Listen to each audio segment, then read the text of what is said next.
enjoy learning more about the animals that call Dolphin Island home. Today, you will see behaviors that you might also see in the ocean. Or maybe, hear the cause of curiosity.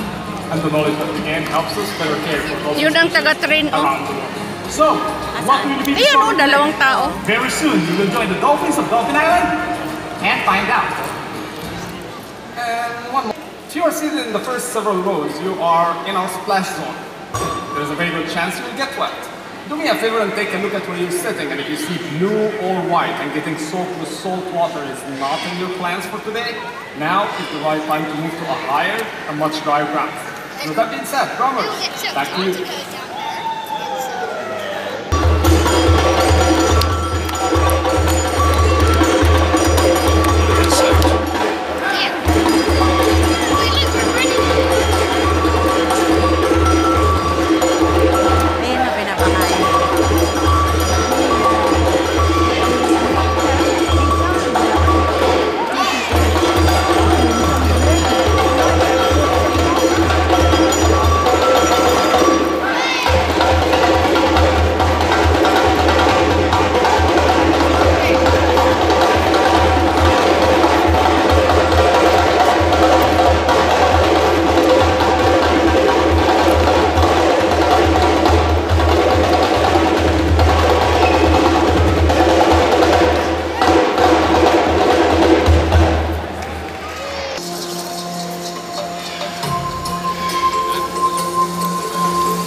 Talaga yung harang pala. Sabi sa'yo yung uwi naman. Wow!